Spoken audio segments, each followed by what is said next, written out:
Welcome back to Classic City Crime. I'm Cameron J.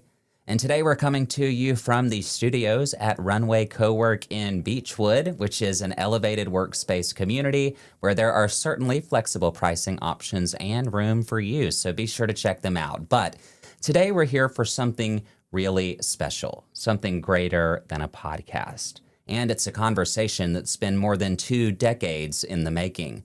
One, in fact, that none of us just 3 years ago thought we'd ever be having. This episode is different. It's historic, and it's deeply personal, not just for me, but for the Baker family, and for thousands of you across the country who have walked alongside of us in this search for truth, for justice, and yes, accountability. When Classic City Crime first began investigating the murder of Tara Louise Baker, we set out to do what the passage of time had not. We set out to give the story the full, unwavering attention that it deserved, to ensure that people remembered her not just for the tragedy that took her, but for the bright, determined, and loving woman that Tara was. Through over 25 episodes, we retraced the details of her life, honored her dreams, and examined the unanswered questions of that cold, rainy day in January of 2001. And yes, we did what our community does best here in Athens. We raised our voices. But it wasn't just my voice. It was our voice, yours, mine, Tara's family and friends, and the countless people across the years who refused to let this case be forgotten. It was every single person who listened, shared her stories, wrote letters, pushed for action, and demanded something more. It was the collective effort of this podcast community turned advocacy movement that helped bring new life into an investigation that, for 23 years, had no arrest, no answers, no justice. Now, I want to make one thing very clear. The success of this case and the fact that it's now been solved rests with the Georgia Bureau of Investigation and our friends here at the Athens-Clarke County Police Department. Their tireless work and their relentless pursuit of the truth, their commitment to justice, it's because of them that the arrest has finally been made. And yet, I do not think any of us can ignore the reality of our work, this podcast, this community, this shared effort to shine a light in the darkest of places played a role in solving the case. Because when a community refuses to let a case go silent, when people come together and demand action, we see that advocacy matters and that the truth can be found. And now, my friends, we are here after nearly 2.5 decades of waiting, wondering, and grieving. In May of 2024, authorities arrested 48-year-old Edric Lamont Faust of Athens-Clarke County, charging him with murder, aggravated assault, arson, and aggravated sodomy in connection with Tara's death. We now know that just weeks after Tara's death, he would go on to commit so many other crimes across the years, having so many encounters with our criminal justice system. Yet, he still was able to evade accountability.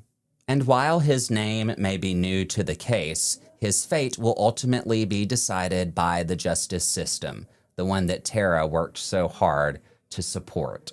And one thing is very clear, this podcast, this family, and this community will always keep our focus on where it has been all along, on Tara, her life, her memory, her story, and the enduring love of her family and friends that continues through this day. And today we're honored to be here with Tara Baker's family as we revisit the conversation in light of an arrest being made 23 years later. Miss Virginia, welcome to the podcast. It is so good to see you in person, and we're not behind a computer screen or on the phone interviewing this time. It's a little different. It is. It's good to see you, Cameron. Good to see you. Always good to see you. Thank you. I know a lot has changed since the last time that we were on a microphone together. Yes, a lot has changed. The first thing I want to ask you is, how are you holding up? It's a little difficult because this is what we wanted, but it's kind of like ripping a bandage off a partially healed wound, and all the festering wound is still under there. So we kind of brought back a lot of it, and it was very painful in the beginning. And when I found out about it, it was right near Mother's Day, and I kind of at first thought, this is a Mother's Day gift. How wonderful. But then it just has gotten harder and harder. So it's kind of like reliving the beginning years again. Well, and we've talked so many times throughout our 2 years together. It seems like just yesterday I was calling you Yes. for the first time and you were asking me, who are you with Yes, again? who are you? What are you? What are you? And at the time, I really didn't know. But in that 23-year journey that you've been on, you have had to relive Tara's death over and over again. Yes, And and it now you're has doing worn that. me down. And I told some folks in a meeting very recently, it's kind of like a horse analogy, but I feel like a salt block sitting out in the rain, and I'm just washing away a little bit every year, just a little more all the time. And I am 70 years old now, and that's why I was getting so anxious for something to happen, you know? And I'm so glad it did. Yes. It's hard, but it's what we've been waiting for. Yes. You said one time to me that you wanted to know the truth this side of heaven Yes. so that you could spend the other side of heaven Just loving just my loving. girl. Yes. Yes. Yeah. Yes. And that is, I think, the only thing that actually keeps me going is I know I will see her again. Yes. I know. Yes, that is the beautiful thing that our faith Yes, offers us. absolutely. So, Miss Virginia, we say so much has changed, but someone has been arrested in this Yes. case. And the first thing I want to know is when you received word of the arrest, what emotions did you experience? You've kind of already talked about them, Yeah. but I can't imagine what was going through your mind. The first thing I felt, honestly, was physical nausea. Just almost like when I first found out about her being killed. It was just the same waves of nausea. But it was mixed with joy, with relief, and surprise, because this had never occurred to us. So I was astonished, I was relieved, and I was sickened all at the same time. Well, you know, when we were doing this work, even when we went to the Capitol to advocate for Tara's Right. law, we said the whole time that we didn't think that law would solve her case or that we would see Absolutely. this perhaps. We thought that this was going to be her legacy, her way of helping other people. And I was just shocked to find out. And I think hers was one of the first cases that they looked into. Yes, And it didn't take them any time. yes. This cold case unit is amazing. And with your help and all the legislators that have helped, and to Governor Kemp signing this bill, it solved things for us, Yes. not just other cases coming along. And I'm so grateful. Not only will it be her legacy, but it ultimately resolved her own case Yes, too. absolutely, how which I did remarkable. not expect. I did not expect that.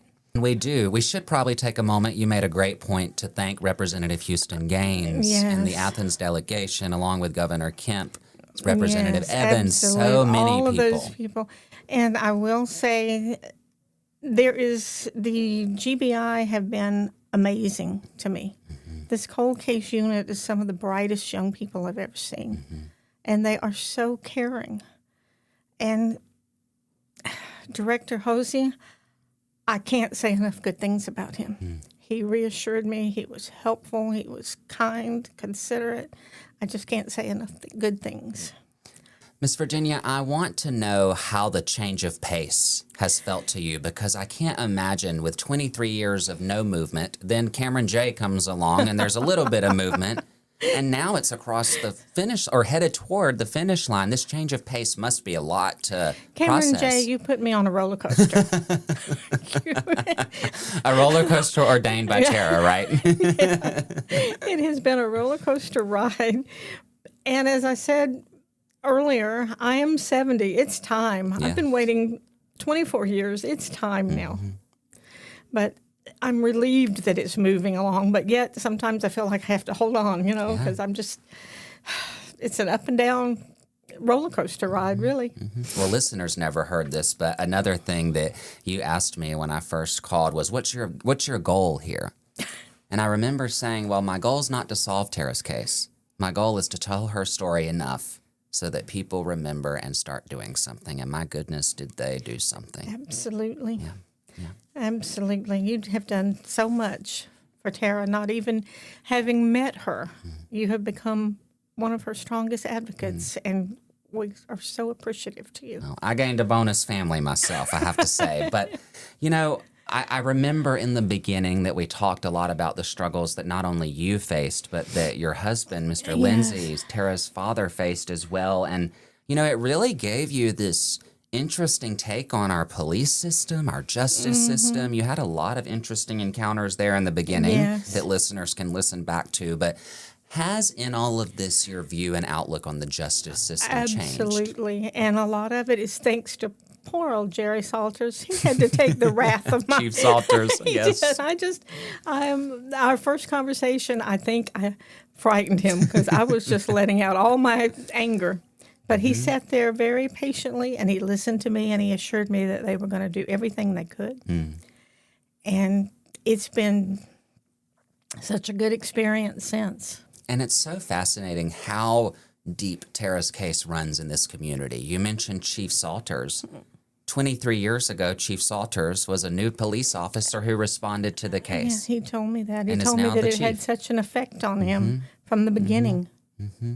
So I appreciate him very much. Yes. And everyone has just been so kind. And the GBI is amazing. I didn't have the best experience with the GBI prior, but it's been an amazing thing. And if you had not pushed for this bill, if we had not done the lobbying we did, if it wasn't for the Coleman family Yes. and Governor Kemp, this never would have happened. Yes. And it would be remiss if we didn't thank the Coleman family, too. I think about Mrs. Coleman every day. I pray for her every night. I know what the woman feels, and we are bonded by this tragedy to both our girls. Thinking back, before the case, before January 19th, 2001 happened and changed your world forever, you had a darling daughter with a bright future ahead of her. And you've shared so many good stories. But I want to ask if there are any memories or, you know, as these new photos that we're showing come about, any memories you want to talk about? I will tell you that when I think of Tara, I see her from her very first smile to her very last, and all in between. She was a darling person. She was a champion for the underdog, always wanting to uplift people, to the point that I remember she used to make a habit of carrying pennies in her pocket. And if a friend or someone was a little bit down, she'd pull a penny out and hold it in her hand and open it up and say, "A penny for your thoughts," because she was a compassionate listener. And she wanted everybody to have a sounding board, and she wanted everybody to feel important. And I remember sometimes her voice, she would call me sometimes, and I might just be going about my day like nothing, just rush, rush, rush. And she would say, "Mama, look up." And if I looked up at the sky, she would say, "It's a Tara Day. God made this day just for me, the way I like it, the blue sky and the beautiful white clouds." And then she'd say, "Have a happy day. I love you." And I can still hear her voice. But nobody ever loved life more than Tara did. Nobody had a more promising future than Tara did. She worked so hard to graduate with those 2 degrees in 3 years, and she called me. Remarkable. And she said, "You know what? I've looked at the requirements. I can graduate cum laude. I can do it in both. Watch. I'm going to do it." She did. She was a determined person, but she was not. She didn't brag about herself at all. Even when somebody would say how beautiful she would say, "Oh, that's not me. That's a gift from God." Wow. That's not me. Don't compliment me on that. She just wanted to be kind to people. She wanted to be uplifting, and she was. She was.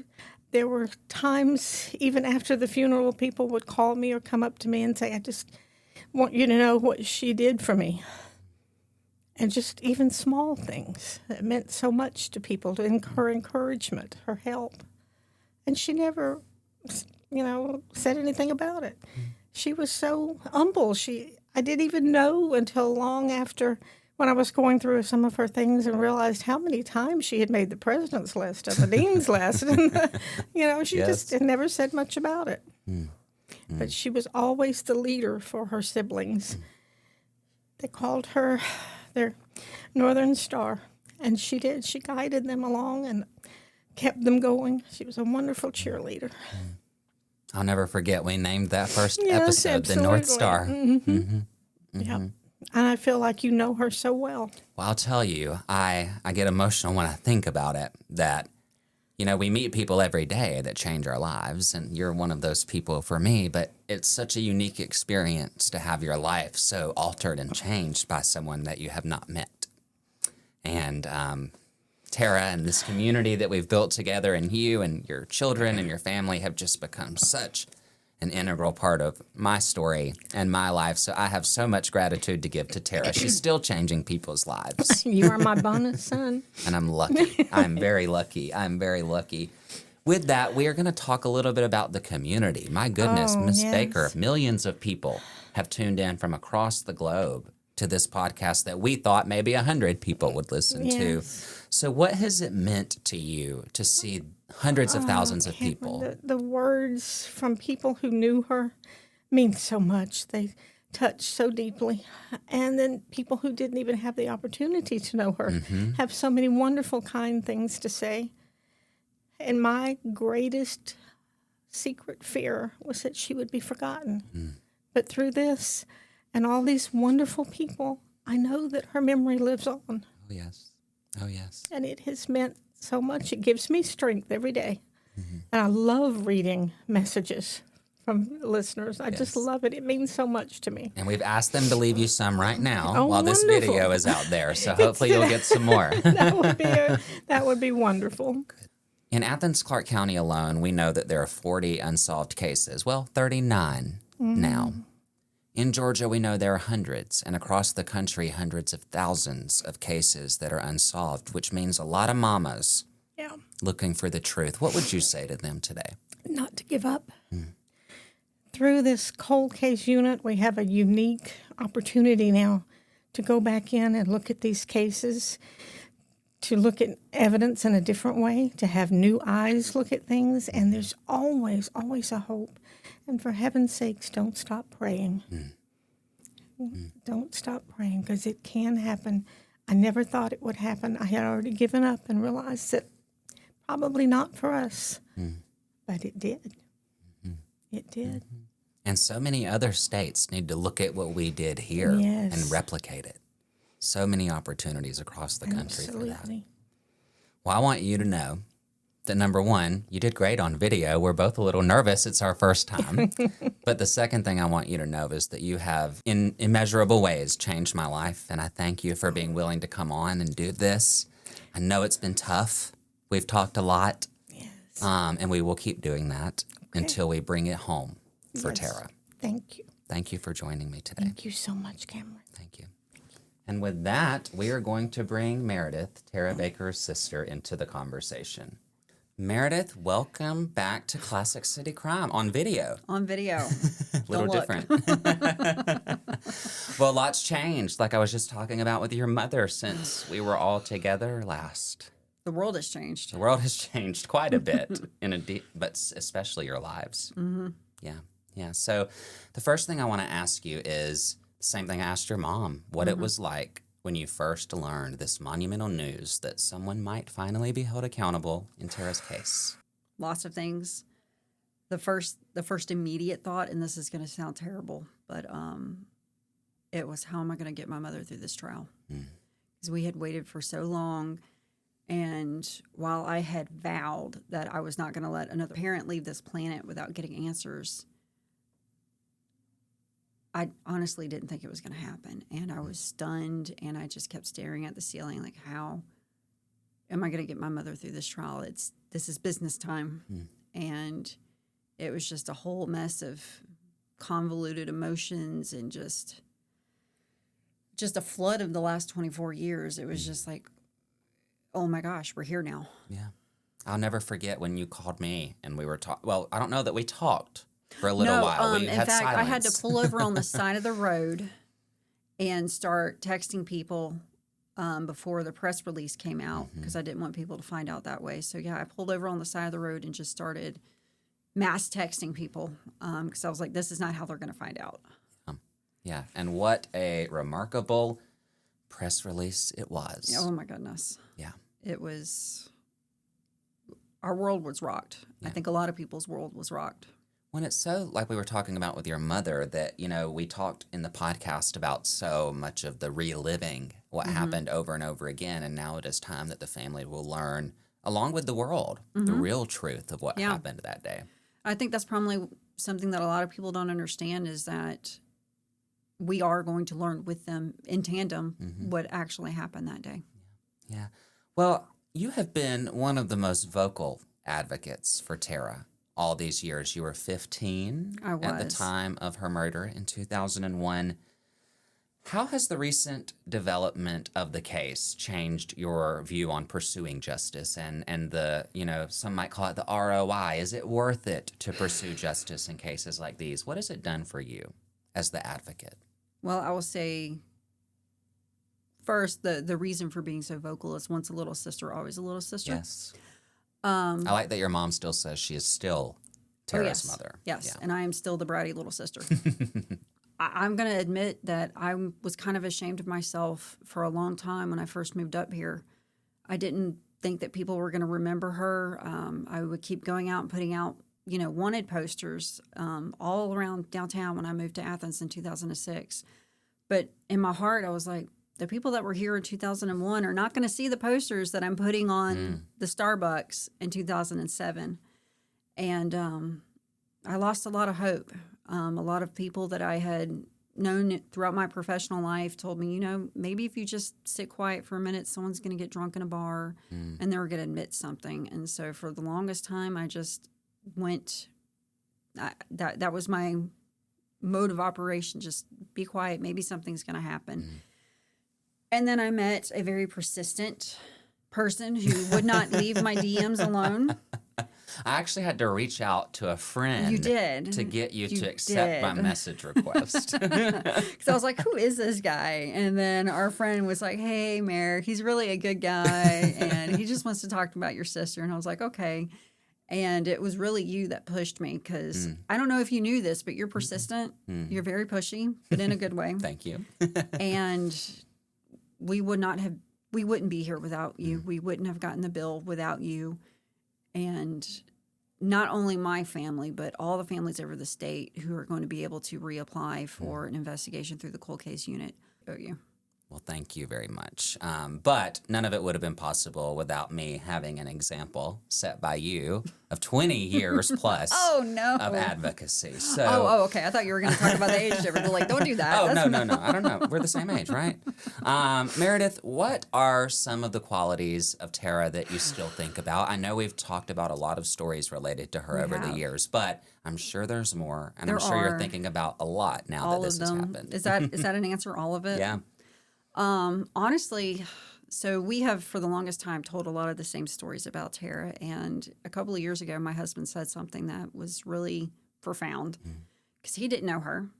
To him, Tara is a picture on the wall. He's never heard her voice, never seen her move, never seen a video of her, aside from that one video of us as kids. And he said, y'all put Tara on such a pedestal that she almost doesn't seem real. Nobody's that perfect. And I want people to know that, no, she wasn't perfect. She had a temper.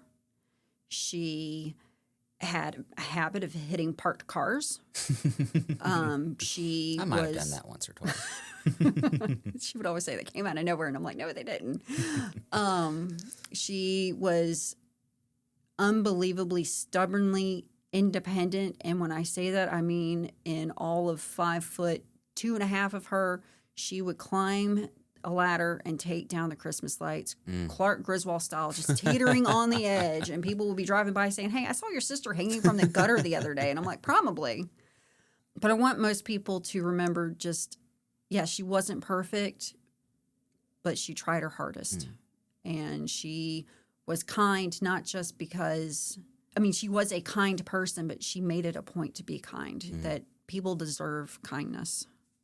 Yeah. And while, yes, she wasn't a perfect saint, she did her best. Well, hey, it's like I always acknowledge, we are all very imperfect beings, but thank goodness we serve a perfect God. That makes it a lot easier this side of heaven. So, Meredith, how has this journey affected your views on victim advocacy? We have seen that it can change things forever. It can. And you taught me that because, like I said, I had almost given up. And you taught me that if you just keep shaking trees, something's going to fall out. And I mean, it really like, I want people to go out there. If you feel like you've given up, don't shake your trees. I don't care if you're met with silence. I don't care if nothing but leaves fall out. Keep shaking. Yes. You know, Meredith, your mom one time in an interview told me, she said, Meredith's nice, but she's mean as a snake. Two-headed She'll snake. get you. Two-headed snake, not Two-headed just snake. single-headed. But quote right. in the midst of that description, my friend, I have also found you to be one of the most empathetic people that I have ever met. I try. Yes, and you're good at it. And I want to know how empathy is helping you heal, the support of others maybe, how that's guiding you right now. It is still a journey. I'm still a human.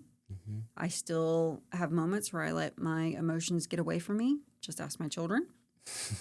But I try to remember, and we've talked about this in the past, that grief is grief. And even though this arrest and Tara's life has affected my family greatly, there are people out there that we don't know whose lives she has touched. And this arrest not only affected our family, but it affected them as well. And it's, like I said, it's still going to be a journey. We're on the very beginning of this journey, that it's not going to end until we hear the bang of a gavel. And you're so right about that. I mean, it's the three individuals we're talking to today. It's your brother, Adam. It's every classmate, colleague at her law firm, at the law firm. It is every person she encountered. I mean, think about it. High school, undergrad. Thousands of people. She worked, she took a year off after undergrad before she went to law school. Think of all the people that she touched there.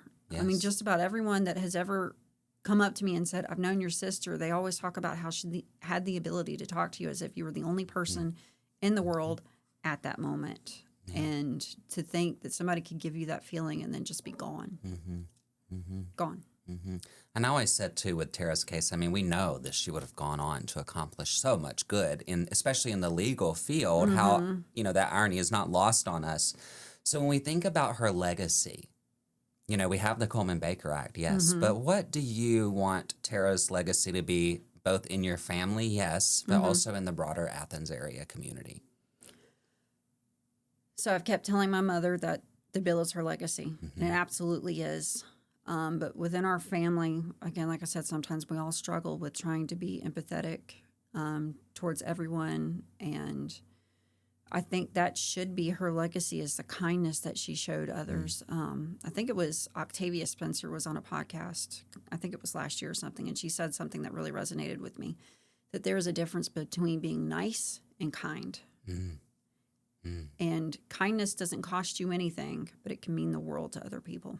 And I think that's what Tara did, is she gave people the world just by being kind. Yes. Well, she has a very kind sister, I believe, too.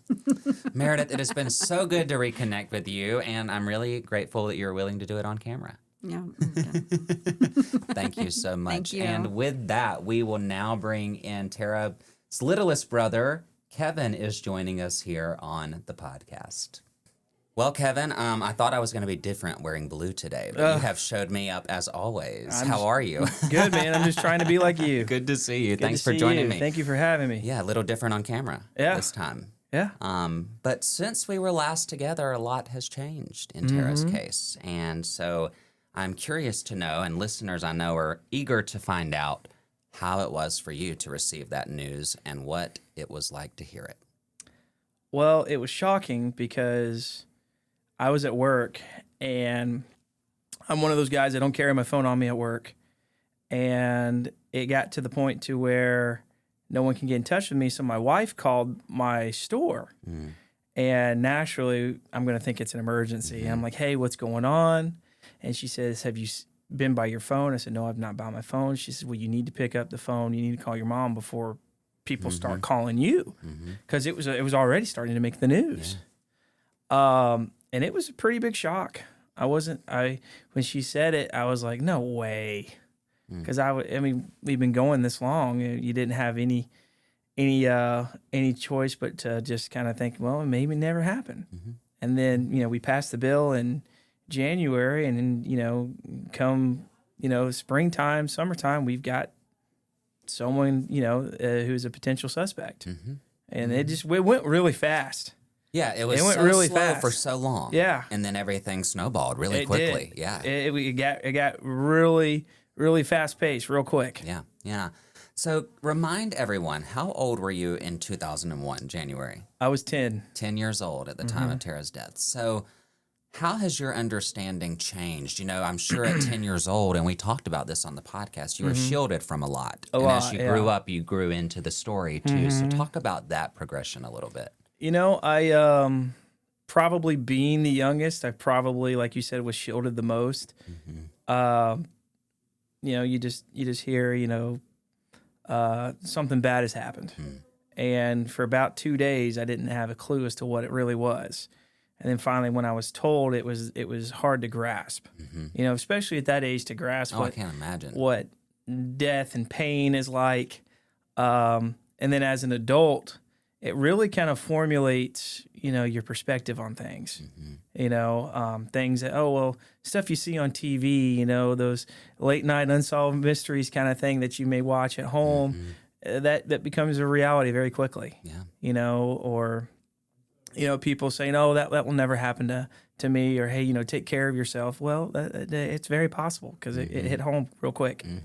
Can you share? I know you were only 10, but you and Tara had a lot of memories together. She was the big Various sister ones, yep. of the century, I hear. So tell me a little bit about Tara as your sister. Well, Tara as a sister was, to me, she was kind of the protector. I never got in trouble.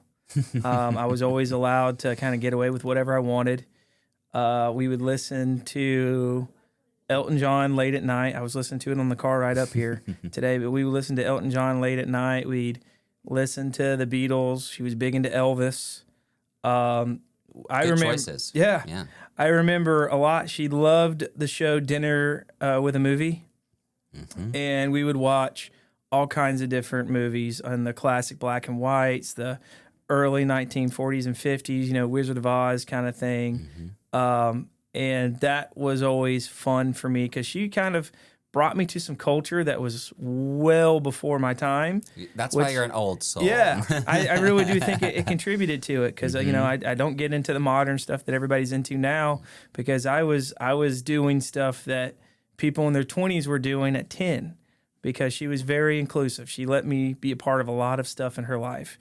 And, I talked to some people that are my age that have older siblings. I'm like, "Hey, did you go visit your siblings in school and college?" They're like, "No." I'm like, "I have been to every place that Tara ever lived.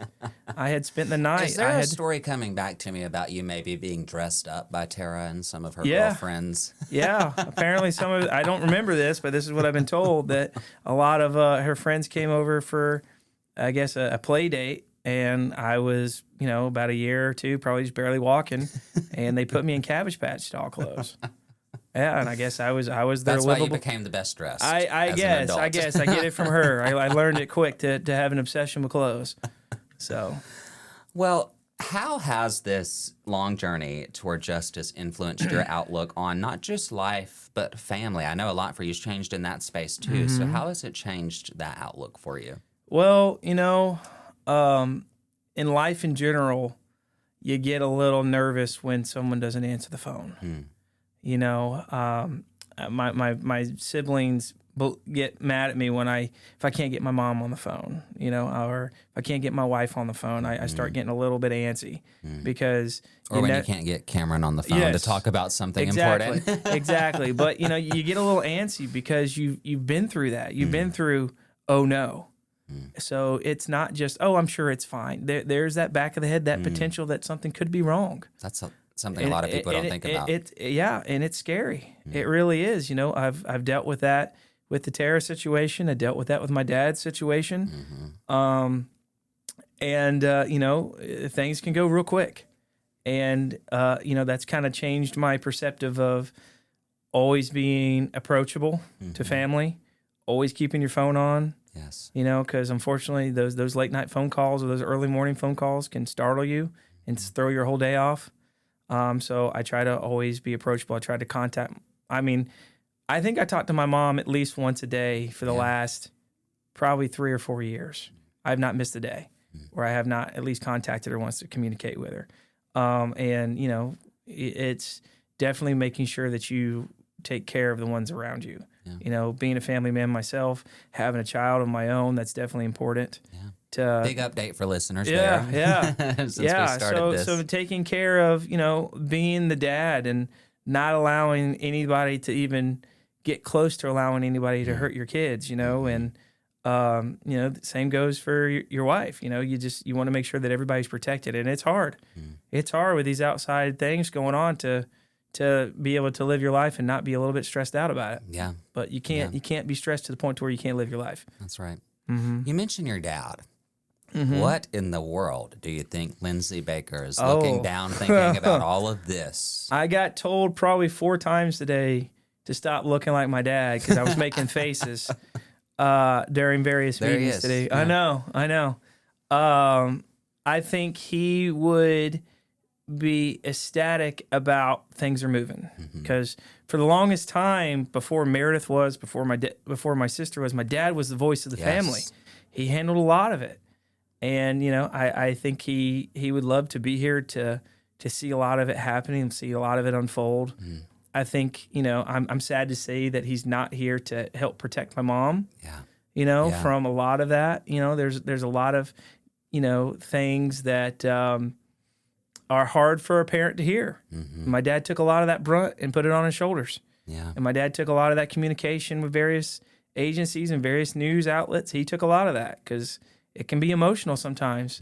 But my mom's been handling it like a champ. She has been handling it with a lot of strength and a lot of grace. And my sister's been doing the same.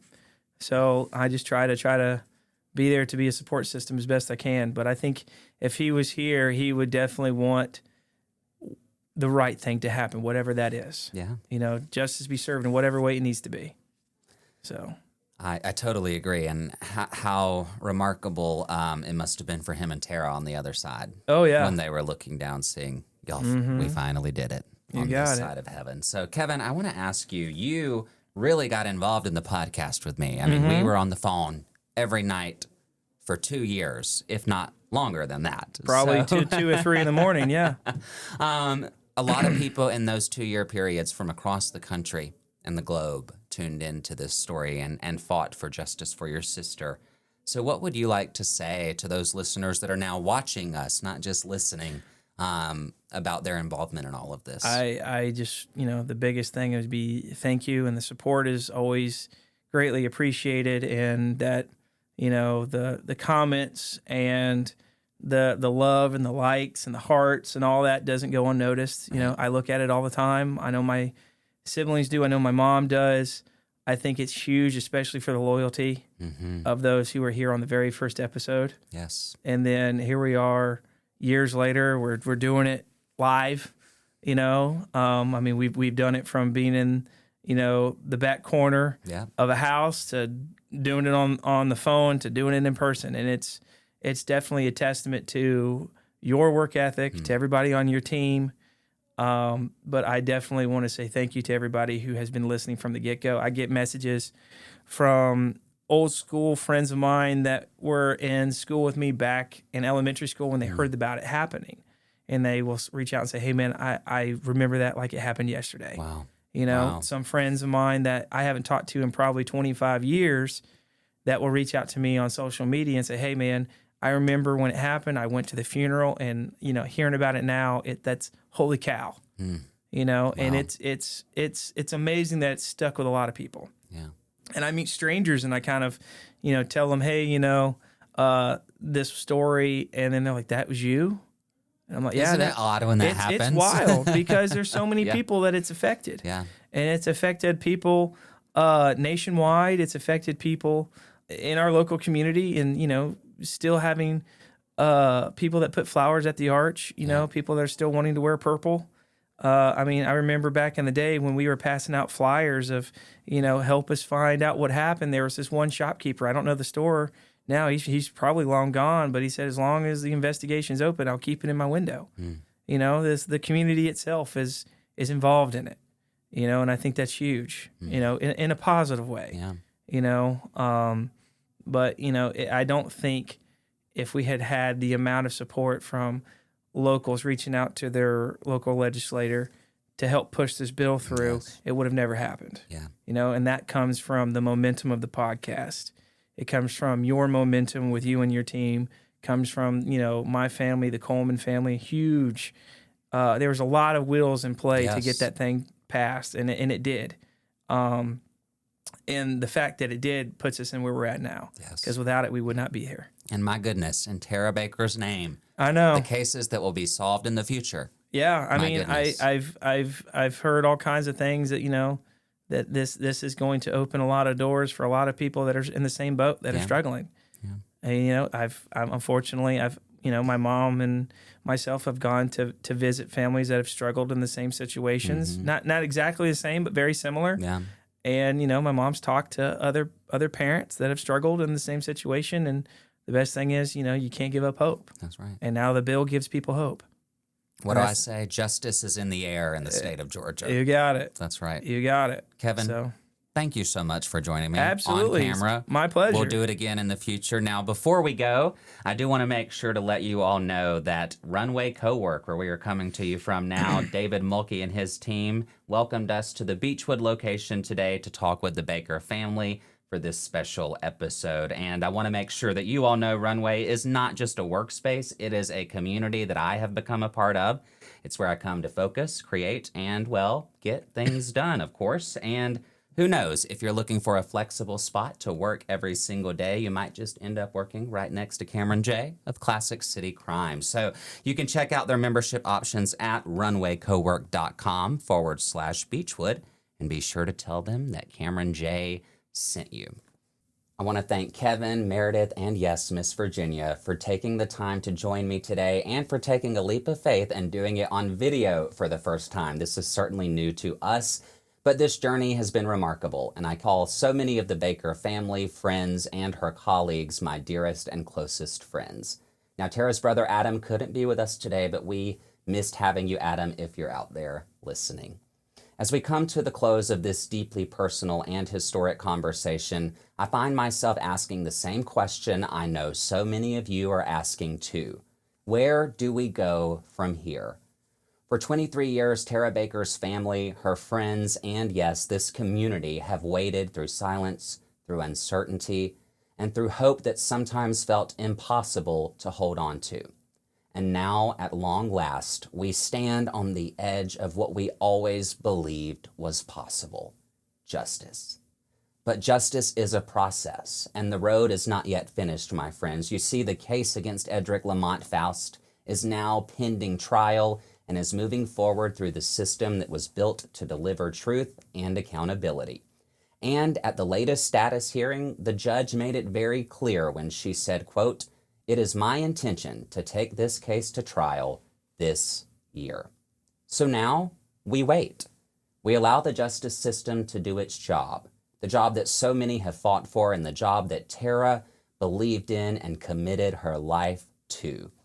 And while I know that waiting is hard, if anyone knows, I know. I also know that we are not people to sit idly by, because justice is not just something we wait for.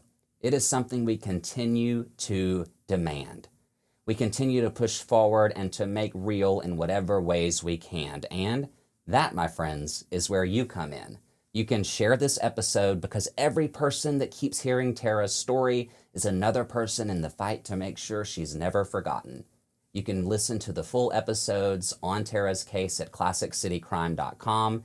Please leave a comment below to remind the Baker family that you are still with them and that they nor Tara have been forgotten. You can stay engaged, of course, by joining our newsletter, because when the day comes that this trial is on a calendar, we're going to ask you to be there. So stay tuned, my friends, stay well, and remember, as I always say, until we meet again, do all the good you can, in all the ways you can, to all the people you can, at all the times you can, as long as ever you can. Thank you so much for being here. I'm Cameron J.